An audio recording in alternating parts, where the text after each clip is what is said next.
un grand homme. Que nous saluons, Koucha, Samba Sidi, Koucha. Oui. Alors, on a Tribune Quotidien quand même qui s'intéresse à la reddition des comptes. Certains disent que non, ça s'appelle règlement de compte. Vous savez, les gens produisent et d'autres aussi transforment. Voilà, la transformation. Et là, maintenant, on est dans des dynamiques de transformation sismique.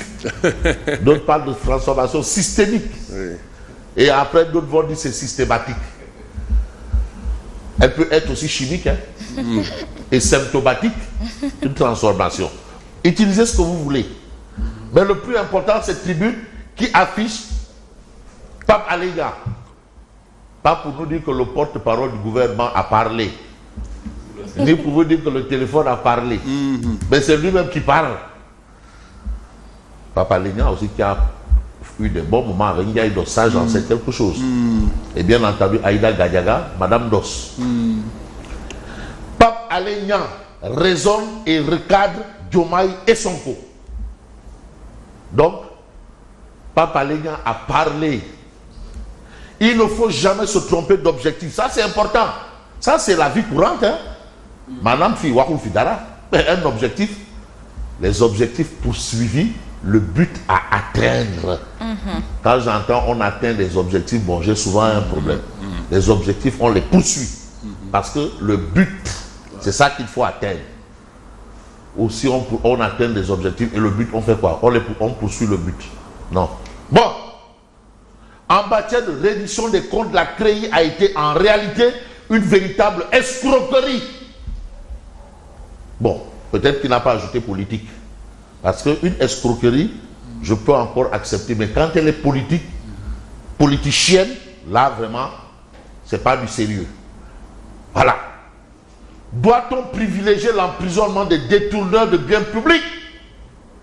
Ou plutôt se concentrer sur l'objectif principal de les récupérer parce qu'indûment acquis?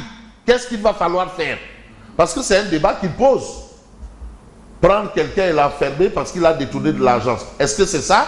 Ou c'est de récupérer cet argent et remettre ça dans le circuit? Parce que jusque-là, nous nous interrogeons toujours de l'argent qui a été récupéré dans la traque des biens mal acquis contre Karim. On a annoncé des montants. Amadouba, ministre des Finances, a été interpellé. Est-ce que les montants sont allés en caisse? Il a dit, Gissouboko. Le président Nias, qui a été président de l'Assemblée nationale, est-ce que vous avez eu vent d'une loi de finances par rapport à ces montants de l'argent? C'est déal. Moustapha Nias dit, Yegoumoko. Le ministre des Finances et le président de l'Assemblée ne savent pas les montants annoncés par rapport à la CREI, traque des biens mal acquis. Ces montants sont passés par où?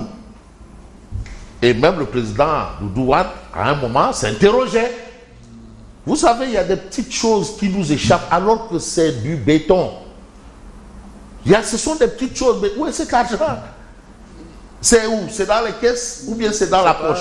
Je ne sais pas, il était nombreux, je ne veux pas citer de noms. Oui. Mais beaucoup de dignitaires libéraux, oui, Medi Kenya, oui, les Bara Sadila, on ne sait pas de quoi a pu retourner leur sort jusqu'à présent. Jusque-là? On ne sait pas. Mais il y a aussi un autre point. D'ailleurs, Sibon, bon, c'est vrai que lui, c'est le privé catholique.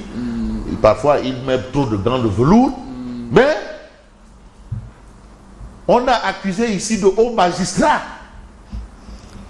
Le Conseil constitutionnel, on a parlé de corruption. Oui. Le dossier Fouboutolou. Oui. Parce que aussi, c'est... En fait... Ça fait pas longtemps. Non. Oui. Il y a eu même une commission d'enquête parlementaire. Et l'action a été exactement enrayée par la saisie d'un juge qui a été par rapport au dossier. C'est la loi. Mais on veut savoir quoi. Je crois que Tcheloumak. Oui. Hein? C'est important de savoir Bibi Fouboutolou. Bon, puisque c'est entre eux. Oui. Pape Aléga, que je respecte beaucoup, il fait partie d'eux. Je ne veux pas qu'on nous prépare psychologiquement à une médiation pénale. À l'image de celle rocambolesque connue sous Macky Sall. De toutes les façons. Le ministre de la Justice récemment a pu évoquer l'hypothèse. Non, mais la médiation pénale en tant que telle, c'est prévu par la loi aussi. Voilà. La loi prend en compte la médiation pénale. Mais pas la médiation obscure. Voilà. Pas la médiation. Non, ou bien médiation Faynar bi Khorobam. Voilà, qui ouvre la brèche à une transhumance à grande échelle. Voilà. L'approche ne doit pas être uniquement axée sur l'emprisonnement. Mais il y a toujours des moyens. Bon, on peut analyser. Je peux même dire, on peut supputer. On peut supposer. On a même le droit de lucubrer. C'est pas une interdiction, hein. Waouh. Sur ces questions-là. Oui. En tout cas, ce n'est pas le téléphone de Papalé qui a parlé, c'est Papalé lui-même qui a parlé. Voilà, lui-même. L'homme orchestre. Voilà. Ah bon? C'est le maestro. Ah, mais c'est l'homme orchestre. C'est le maestro. Le métronome. Donc c'est le Julien Jouga. C'est le métronome. Hein? C'est le Julien Jouga. C'est le Julien Jouga. C'est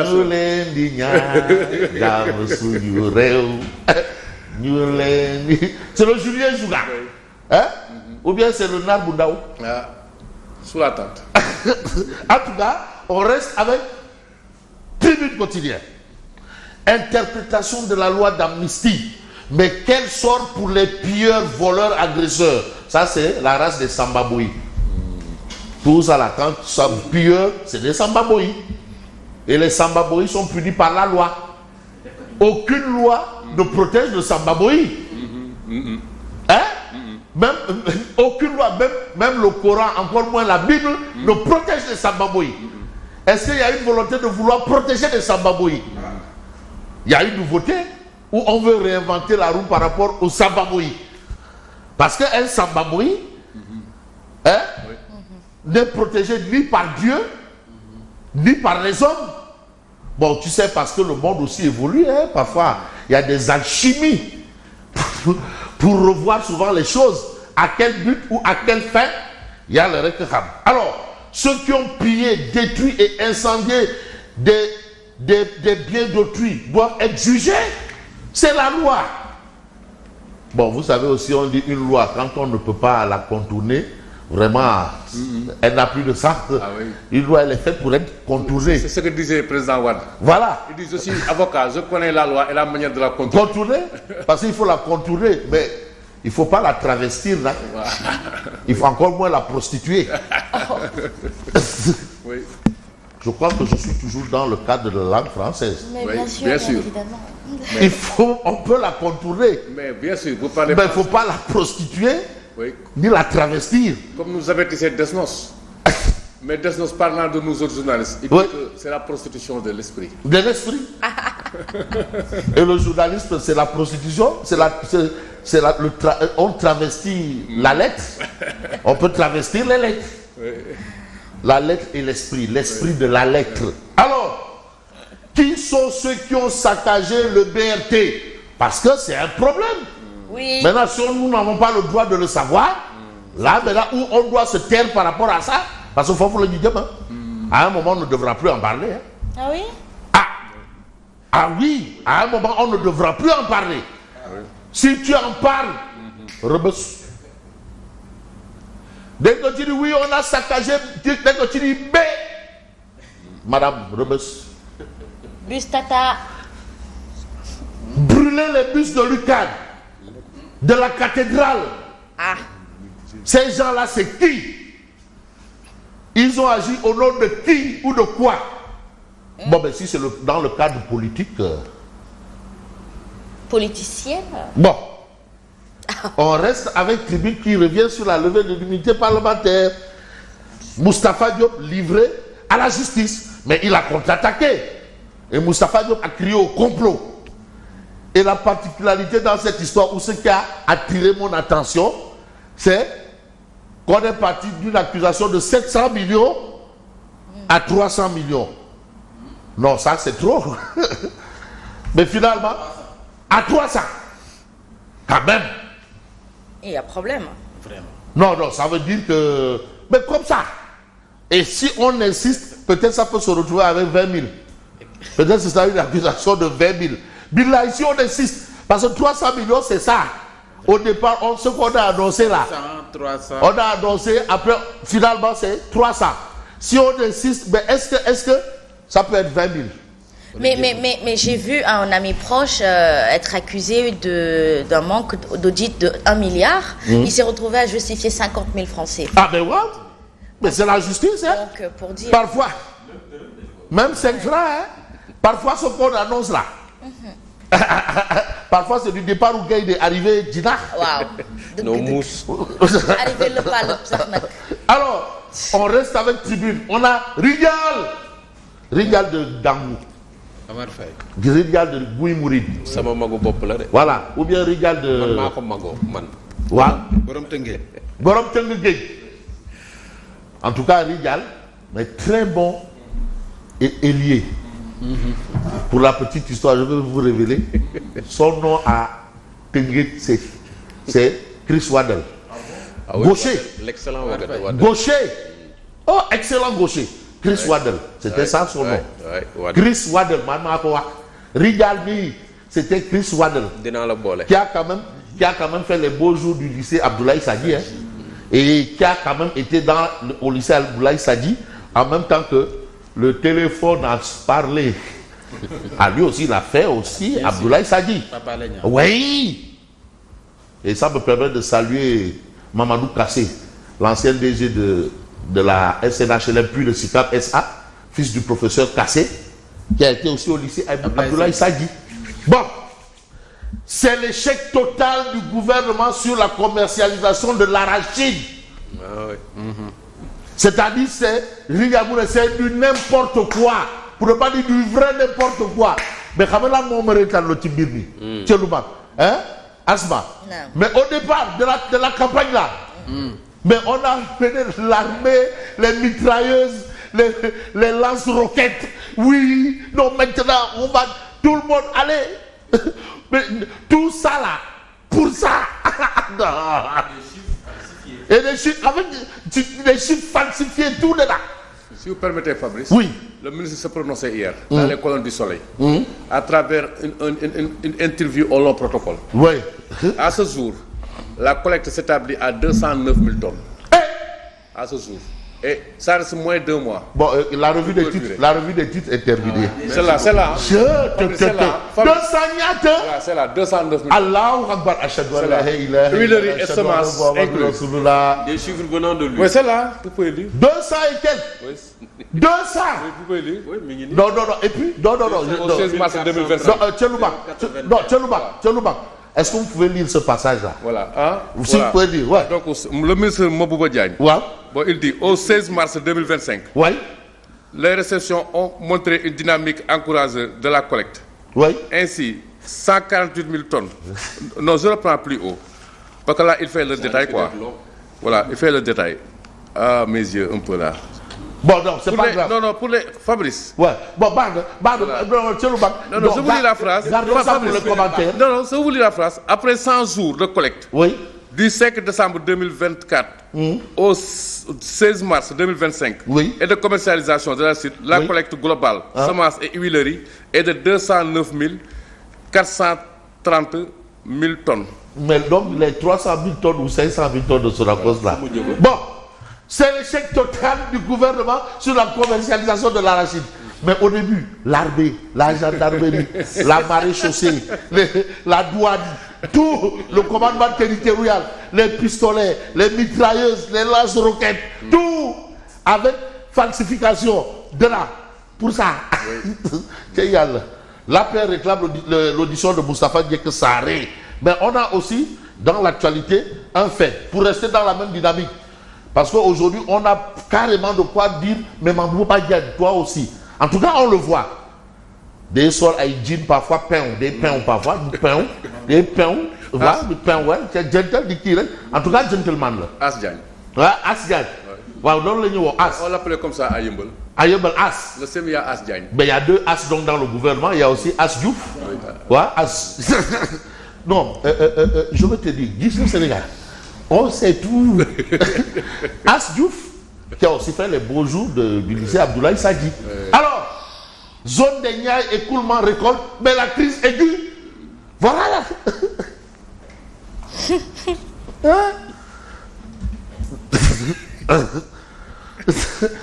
Voilà. Zone des Niayes, crise aiguë. foncier rural en crise, le médiateur alerte sur l'urgence d'une réforme. Le médiateur de la République. Mais vous avez son immunité parlementaire levée, Moustapha Diop livré à la justice. Est-ce qu'il a été livré comme du gibier, c'est-à-dire pieds et mains liés? On ne sait pas. Mais ce qu'on devrait savoir, probablement, c'est l'information qu'on a. Malheureusement, bon, on n'a pas toutes les parutions. On va voir Vox Populi. Ouakam, un employé d'un gérant de transfert d'argent se fait braquer 100 millions de francs CFA. La gendarmerie de Ouakam a ouvert une enquête. Alors, son immunité levée, Moustapha Diop clame son innocence.